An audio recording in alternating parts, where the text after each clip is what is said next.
तेरी नस्ले पाक में आई बच्चा बच्चा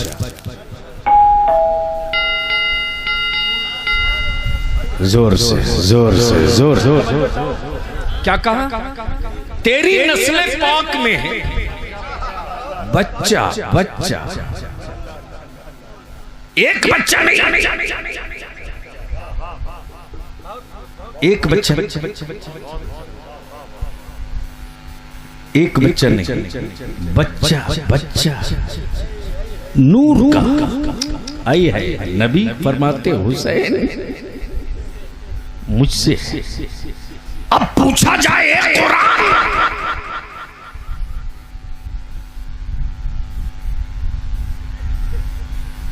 सब बना सबसे, नबी बने किससे? तवज्जो चाहूंगा, नबी बने किससे? तो कुरान वाज़े लफ्जों में कहता है नबी उस वक्त बने जब कुछ न बना था। जोर से जोर से जोर से। इसलिए सब में सब मिलेगा, सब में मिट्टी भी मिलेगी, हवा भी मिलेगी, पानी भी मिलेगा, हवा भी मिलेगी, मिट्टी भी मिलेगी, पानी भी मिलेगा। लेकिन ये तो महबूब है। रब ने महबूब को उस वक्त बनाया जब मिट्टी नहीं थी, पानी नहीं था, हवा नहीं थी, आसमान नहीं था, जमीन नहीं थी। अम्मा जब कुछ न था तो सिर्फ रब था। तवज्जो चाहूं, अहले स्टेज की बहुत नाजुक है। जब सिर्फ रब था तो कल दुनिया पूछ देती महबूब बना कैसे, तो रब ने क्लियर कर दिया, कुरान बोल पड़ा कद जाकुम मिनल्लाहि नूर। तवज्जो चाहो, आला हजरत को पढ़े लिखे लोग पढ़ पाएंगे। आला हजरत ने क्या कहा? तेरी नस्ले पाक में बच्चा बच्चा नूर का, तू है आईने नूर। आई है तवज्जो चाहो, ये नहीं कहा कि सिर्फ नूर, आईने नूर, तू है आईने नूर। तेरा सब घराना नूर का, तू है आईने नूर तेरा सब घराना नूर का। अब जरा से यहीं रुक लो। आजकल तो मुफ्तियाने कराम ना जाने कहां कहां से कैसा कैसा फतवा ठोक देते हैं भैया, बड़ी मुश्किल हो रही है। और हमारे हिंदुस्तान में तो मत पूछो मत पूछो, इमला दुरुस्त नहीं फिर भी मुफ्ती। और माफ करना, बलियावी के नाम के आगे जिस किसी ने भी मुफ्ती लिखा, मैं मेंबर शरीफ से इसकी तरदीद करता हूं। बलियावी मुफ्ती नहीं है, बलियावी मसल के आला हजरत का और इदारे शरीया का सिर्फ खादिम। इसलिए आप गलतफहमी में मुफ्ती साहब मत कह दें। ये मनसब बहुत ऊंचा है, इस्लामिक न्यायालय का जस्टिस हुआ करता है मुफ्ती, और इसकी लड़ाई छिड़ चुकी है। मैंने 6 प्रिंट कल निकाला है और इंशाल्लाह 3 तारीख को फिर सुप्रीम कोर्ट में रिट फाइल करूंगा। और मैंने तो साफ कह दिया, जिसको जो कानून बनाना है बना ले, चाहे इंडिया की पार्लियामेंट में बना ले या अमेरिका के व्हाइट हाउस में बिल पास करके अपनी बिल में रख लो। नबी वाला वही करेगा जो कुरान और हदीस में लिखा हुआ है।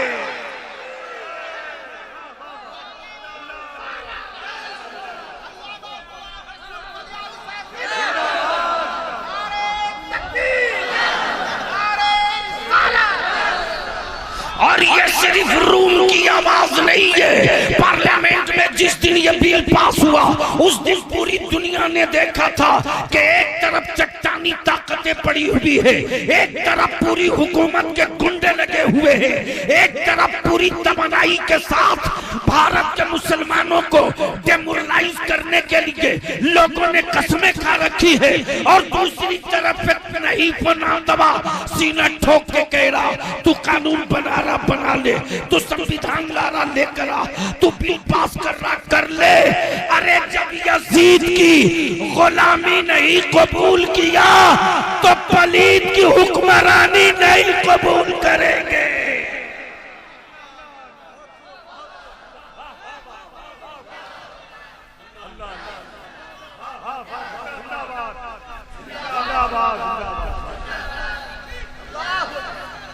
मुल्क चाहे जो हो, मुल्क चाहे जो हो, कंट्री चाहे जो हो, संविधान चाहे जैसा हो, संविधान चाहे जैसा हो, इंडिया हो के नेपाल हो, बांग्लादेश हो कि पाकिस्तान हो, मॉरिशस हो कि अमेरिका हो, तंजानिया हो कि ऑस्ट्रेलिया हो, बांग्लादेश हो कि सूडान हो, याद रखो हुक्मरानों,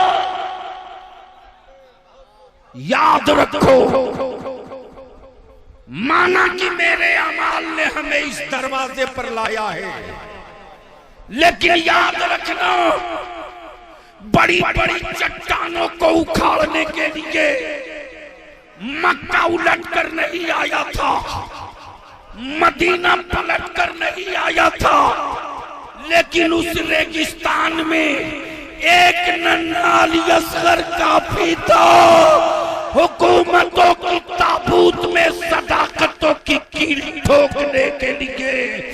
इसलिए इस गुमान में मत रहना कि यजीदियत का झंडा ही केसरिया कलर में दिखेगा, बल्कि तारीख ये बताती है कि जब जब पीला बहुत उभर कर आता है तब तब पतझड़ के अंदाजे लगा लिए जाते हैं।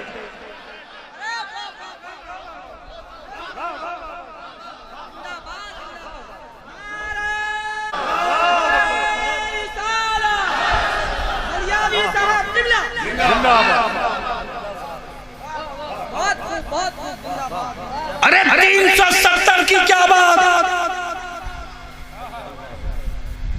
हिम्मत हो तो मेरे बाप दादा का दिया हुआ अखंड भारत लौटा लो, लौटा लो। मेरे बाप दादा ने जो भारत दिया था उसमें कराची और पाकिस्तान नहीं था, बांग्लादेश का वजूद नहीं था, अफगानिस्तान का भी वजूद नहीं था। मिला लो, बना दो अखंड भारत।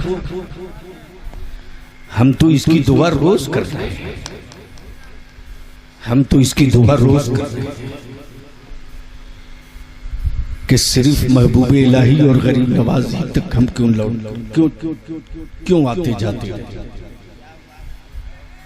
तोड़ दो सरहद की दीवारों को, मिला लो कर लो। अरे जब तोड़कर नक्शा बनाए और 14% ये हाल है तो जिस दिन सब मिल जाएगा उस दिन क्या हाल होगा। इसलिए मैंने बड़ी पूरी जिम्मेदारी से मैंने कहा था कि अखंड भारत करो, मैं समर्थन में। लेकिन किसी की हिम्मत नहीं है कि पूछ दे 371 ए, 371 बी, 371 सी, 371 डी से वही कानून है। नागालैंड, असम, मणिपुर, सिलचर, अरुणाचल, क्या मजे की बात है। मैं तो मार्केट में कभी कभी निकल जाता हूं कि जरा सा मार्केट भाव ले लूं कि क्या चल रहा। अदारे शरिया की नई बिल्डिंग से निकला, मुझे यकीन है कि आसिफ भाई देखेंगे तो यकीनन आपको पसंद आएगी वो इमारत। रईसुल कलम ने मुझसे एक बार कहा था, बेटे हमारे बुजुर्गों ने उस दौर में जो ख्वाब देखा था उसकी ताबीर अधूरी है। जिस दिन मज़ाहिबे अरबा पर मुहक्किकीन निकलने लगेंगे उस दिन हमारे बुजुर्गों के ख्वाब की ताबीर हो जाएगी। मैंने कहा था आप दुआ फरमा दें, बगदाद के सरकार की करम फरमाई हो जाएगी तो वो दिन भी देख लेंगे। पटना जैसे महंगे शहर में 12.5 कट्ठा जमीन लेकर G+1 की बिल्डिंग कंप्लीट, पढ़ाई शुरू। निकला तो मैंने अपने सारे सिक्योरिटी और गार्ड और सबको मैंने कहा आप लोग गाड़ी में बैठ जाओ, एक लड़के से ऑटो रिक्शा ले लो। सारे लोग परेशान कि ऑटो रिक्शा पर। मैंने कहा जो मैं कह रहा हूं करो। मार्केट रेट लेने के लिए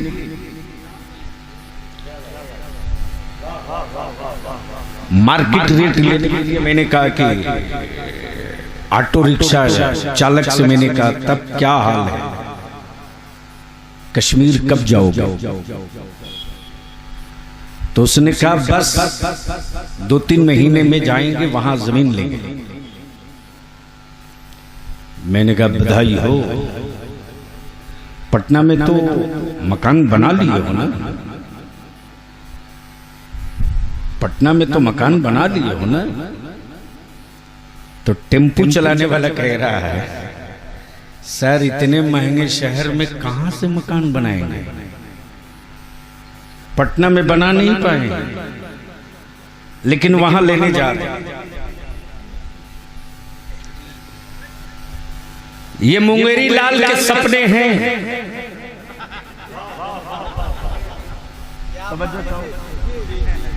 और वो भी हसीन नहीं है,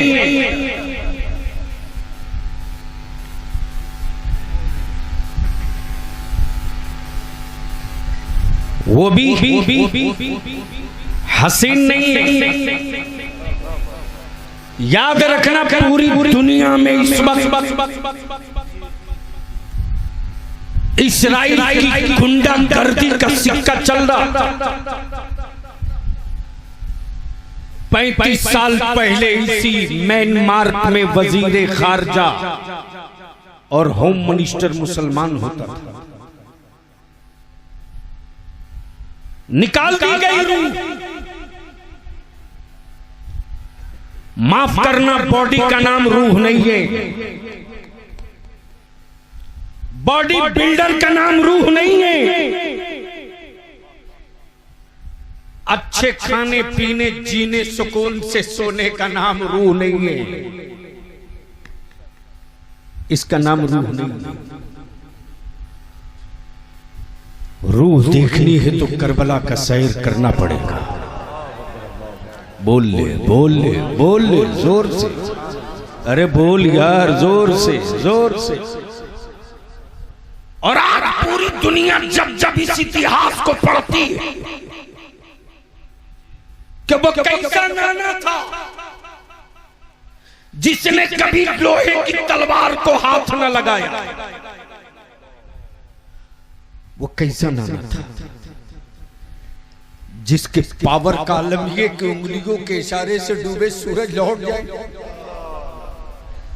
जिसकी उंगलियों के इशारों से चांद 2 टुकड़े हो जाए, जिसके मोहब्बत में पत्थर पिघल कर पाए नाज का निशान कलेजे पर ले ले, जिससे वादा करके जानवर अपने बच्चों को दूध पिलाकर आ जाए,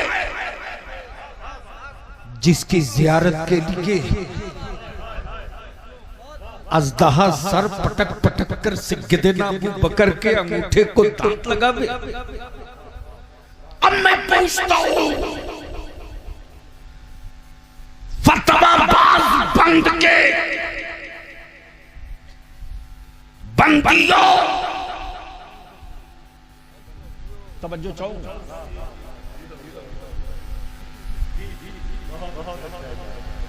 समझे कि नहीं? अरे समझे कि नहीं? बंद के बंदियों समझे कि नहीं? तो डरे हुए क्यों? डरे नहीं हो तो बोलो झूम के। बंद के बंदियों, अज़ीब उलमाए किराम की तवज्जो, बड़े हसास दौर से गुजरने की हिम्मत जुटा ली है। बंद के बंदियों, तुमने फतवा तो दे दिया कि नमाज में नबी या वली का ख्याल आ जाए तो नहीं होगी। होने की गारंटी तो तेरी नहीं हुई, लेकिन नहीं होने का फतवा तो आ गया। तवज्जो चाहूंगा, तवज्जो चाहूंगा। अब मैं पूछता हूं, पेट साइज के पैजामा पहनने वालों सऊदिया के ज़कात खोरो, बेसाइज के पैजामा पहनने वालों सऊदिया के ज़कात खोरो, अरे किसी और की नमाज की गारंटी हो ना हो, मेरे मुस्तफा की नमाज की गारंटी तो हर हाल में है। तवज्जो चाहूं, वो नबी सजदे में,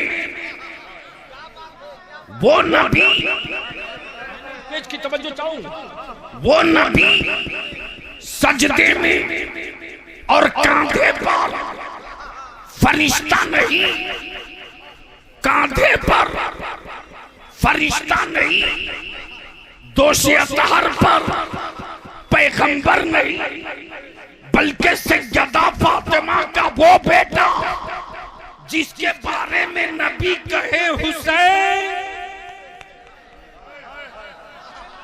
बोलो बोलो जोर से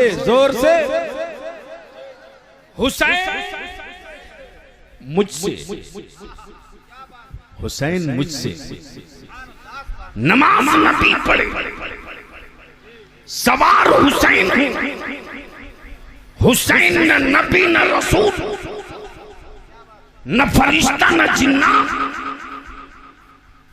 बल्कि नवासा नबी के बेटा अली के सजदा नबी लंबा करे। तवज्जो किसके लिए? हुसैन के लिए। गोया रब की नमाज में, रब की नमाज में शरीक नबी ख्याल हुसैन का सजदा लंबा, गोया नबी ने क्लियर कर दिया, किसी और का ख्याल आवे तो होगी कि नहीं होगी ये रब जाने, लेकिन हुसैन जैसों की ख्याल आ जाए तो नहीं होने वाली भी हो ही जाएगी।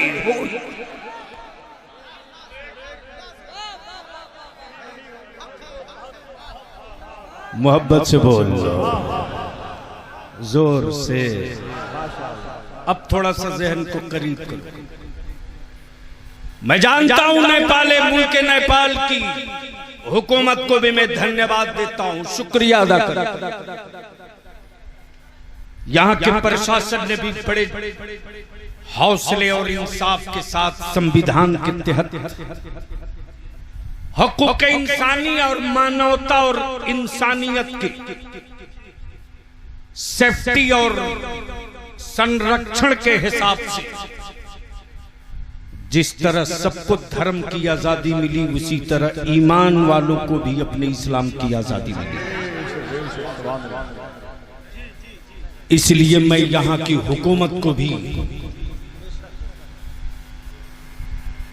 भारतीय मुसलमानों की तरफ से धन्यवाद देता हूं।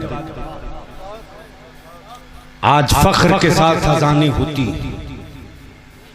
बोल लो जोर से। अब कुछ लोगों को परेशानी होती है कि आप आजान देते हो तो मेरे यहां लोग हिलने डोलने लगते हैं, और वैसे भी रामपुर के हैं।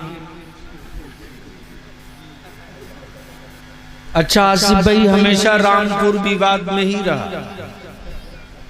अच्छा ये भी क्या गजब की बात है, आधा पाठ है नेपाल में, आधा पाठ हिंदुस्तान। कहां जनकपुर, कहां राम, और बीच में अयोध्या।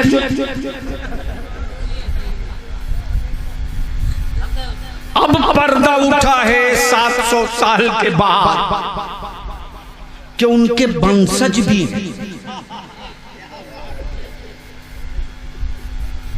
तो उसमें एक बड़ा मन चला है। उसने कहा कि हम उनके वंशज हैं, इसलिए न मंदिर बनाओ न मस्जिद बनाओ, वो जमीन हमको दे दो, हम खेती करें। सुप्रीम कोर्ट में बोला। अब जरा जहन को हाजिर करो। छोटू बैठ जा, जल्दी बैठ बैठ।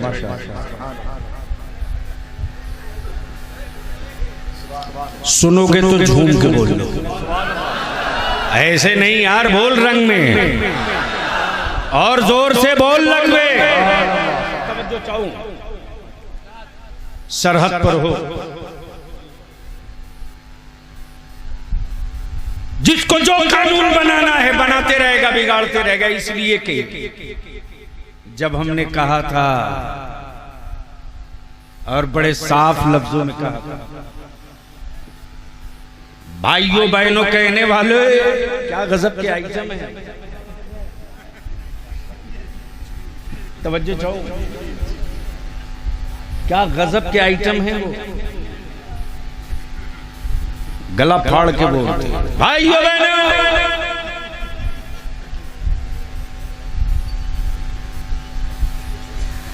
मैंने कहा था कि आप जरूर कानून लाइए, लेकिन बलियावी को ये भी बता दीजिए कि भारत के बेसिया खाने में इज्जत बेचकर रोटी कमाने वाली औरतें भारत की बेटी हैं कि नहीं, और बहनों में वो भी आपके शरीक हैं कि नहीं। आसिफ भाई बहुत बवाल हुआ, मेरे मकान पे पथराव हुआ।